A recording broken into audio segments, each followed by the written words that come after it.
자, 분양권 취득세 생각보다 많은 분들이 폭탄 맞으셨죠. 그래서 제가 강의할 때도 2020년 8월 달에 취득세 중과가 적용되면서부터 이 케이스 가지고 많이 말씀을 드렸는데, 사실 이걸 이제 피할 수 있는 방법이 좀 있긴 있었어요. 그래서 작년에 이 방법에 대해서 이제 제가 알고 있는 지인 세무사님하고 이야기를 좀 하고, 그 세무사님 통해서 이제 관할, 물건지 관할 지자체, 취득세는 이제 지방세기 때문에 시청이나 구청에서 이제 담당을 하고 있거든요. 그쪽 통해 가지고 확인을 해가지고 저희 수강생 중에 한 분은 한 3천만 원 정도를 세이브 시켜드린 적이 있어요.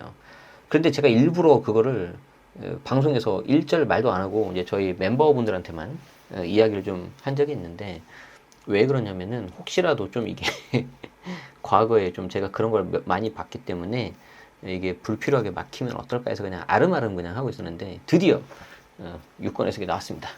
어떤 건지 제가 보여드리도록 하죠. 자, 증여받은 분양권 주택 취득 시 주택수 산정 기준율은, 자, 이 제목만 보면은 여러분들이 무슨 말인지 모르겠죠. 근데 이게 기가 막힌 방법이다. 자, 조세일보에 있는 거고요. 조세일보에 있는 거고, 날짜를 좀 보겠습니다. 5월 5일 어린이날 나왔네요. 이현재 기자님이 작성해 주신 거예요. 자, 볼게요. 핵심이 이거예요. 2주택자가 분양사업자로부터 최초 주택 분양권을 취득하고, 그러니까 말이 어렵지 그냥 일반적인 케이스입니다. 우리가 전매가 아니라 그냥 청약에 당첨되거나 줍줍으로 계약하거나 그거예요. 근데 주택이 몇 개 있었다는 거예요? 두 개가 있었다는 거예요. 그럼 내가 두 개를 가지고 있었는데 분양권이 당첨이 됐죠? 그럼 몇 개가 되는 거예요? 세 개가 됐죠? 자, 그런데 요 녀석 분양권 주택 들어가 안 들어가요? 안 들어가죠? 안 들어가는데 제가 늘 강조 드리지 않았습니까?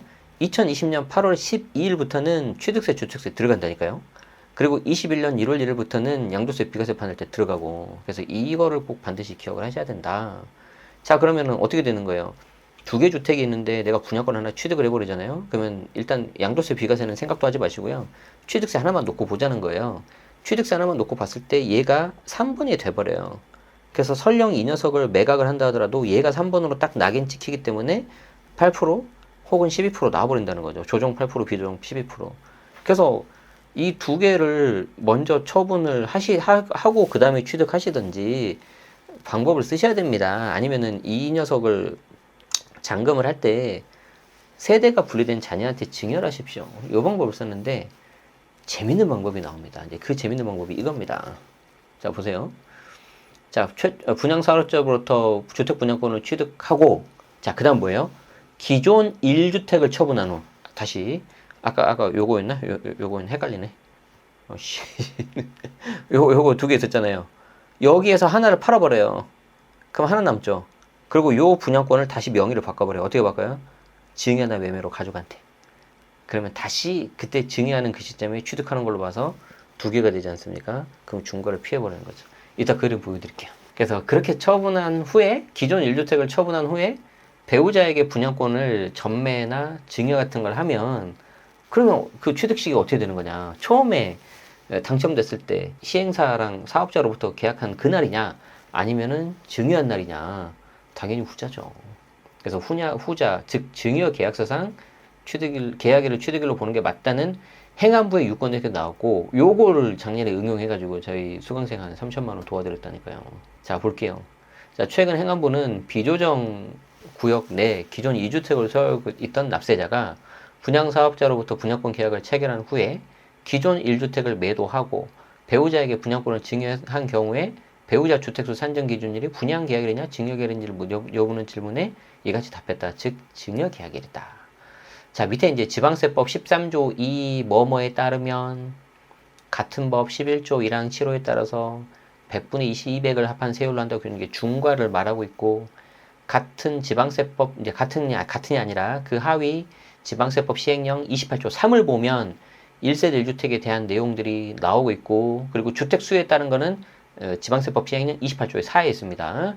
그래서 이때 28조의 4에 따르면은 주택수는 주택 취득일 현재 취득하는 주택을 포함하고 있다. 그리고 여기에 조합원 입주권, 분양권, 오피스텔인데 이 녀석이 이제 2020년 8월 11일부터 들어가요. 복잡하죠. 그래서 제가 이제 좀 가져왔어요. 여러분들 보시기 좀 편하라고. 분양권 취득세 이렇게 좀 줄여서 제가 이제 요거 드디어 나왔다. 숨 죽이고 있었다. 언제 나올지. 자, 이거거든요. 내가 두 개를 가지고 있어요. 그 다음에 분양권을 취득을 해버립니다. 그런데 이 분양권이요. 무슨 분양권이냐? 20년 8월 12일 이후에 취득한 거여야 돼요. 그 전에는 얘가 주택수에 안 들어갔어요. 주택수 카운트 할 때. 자, 그러면 이게 이미 3번으로 딱 세팅이 됐다고 했죠. 그런 상태에서 1, 2번, 2번을 뒤늦게 판다 하더라도 얘는 3번으로 딱 정해져 있기 때문에 얘는 8%, 12%가 나와요. 그 관련된 내용이 지방세법 시행령 28조의 4에 들어가 있다. 조합원 입주권, 주택분양권에 의한 경우에는 취득일을 기준으로 하는데 여기 빨간색으로 친절하게 나왔습니다. 이거 조문에 있는 겁니다. 분양 사업자로부터 취득하는 경우에는 분양 계약일을 기준으로 한다. 그러니까 여기까지만 있었어요. 여기까지만.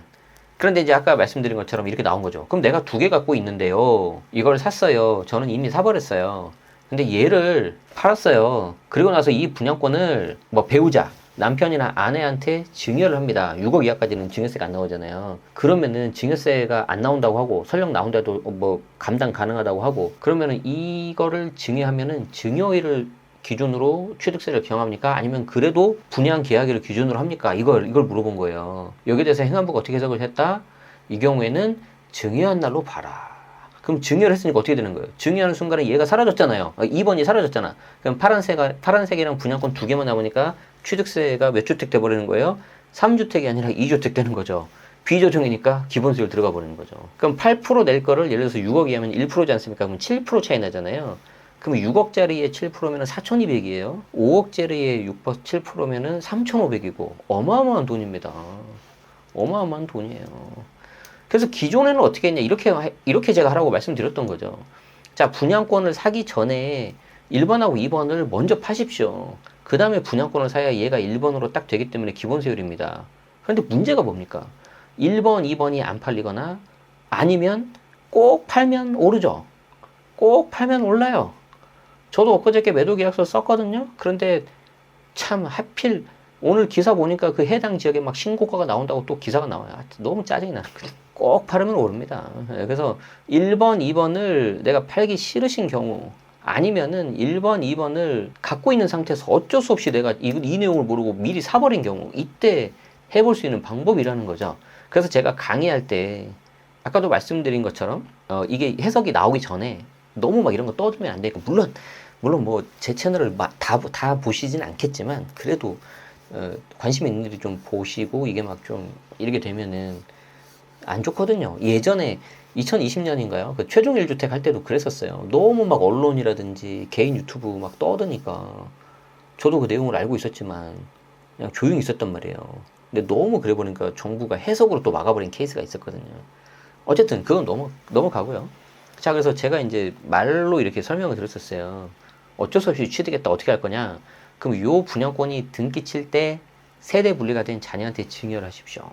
매각을 하거나. 그게 아니면 아까 말씀드린 것처럼 이 둘 중에 하나를 파십시오. 그리고 이 분양권을 배우자한테 넘겨버리십시오. 매각보다는 증여가 낫지 않겠습니까? 10년 내 6억까지는 비과세니까 증여세가. 그러면 얘가 중과를 피할 수도 있습니다. 그렇게 해서 이제 말로 제가 설명을 드렸었는데 해석이 떡하니 나와가지고 너무 기분이 좋습니다. 그래서 지금 혹시 여기에 해당되시는 분들은 이제 머리를 잘 쓰셔야 됩니다. 머리를 잘 쓰셔야 돼요. 그래서 지방세 법령 정보 시스템 부동산 세제과 972 이 숫자를 외우셔야 돼요. 972. 그래서 검색을 하시면 관련된 내용이 나올 거다. 그리고 취득세는 그래도 좀 좋은 게 뭐냐면요. 물건지 관할 구청이나 시청 가셔서 물어보시면 잘 알려드립니다. 우리가 양도세나 종부세 같은 경우는 국세기 때문에 관할 세무서를 가야 되는데 사실 세무서에서는 그렇게 상담을 좀 이렇게 잘 안 해주거든요. 사실 상담하는 것 자체가 업이 아니에요. 그분들은 세금을 부과하고 징수하는 게 업인데 그래도 지자체에다 좀 물어보시면은 이렇게 좀 잘 알려주실 거고요. 물론 담당하신 분들이 대부분 다 아시겠지만 간혹 요 유권 해석을 놓치는 경우가 있어요. 그러면 요 번호하고 요 기사를 보여주시면은 될 겁니다. 그리고 조만간 저희 채널에서 이 지방세를 굉장히 잘 전공을 하시고 전문으로 하시는 김성범 세무사님이라고 계세요. 그분을 제가 모시고 요거에 대해서 더 깊이 있는 내용을 살펴볼 예정입니다. 더 많은 케이스도 볼 거고요. 그래서 그때 여러분들 나오면은 굉장히 많이 큰 도움이 될 거고요. 특히 분양권 취득세로 고민이신 분들은 꼭 구독하시고 알림 설정하시면은 나중에 이제 김성범 세무사님 영상 딱 올라올 때 보시면 도움 많이 될 것 같다. 네, 고맙습니다.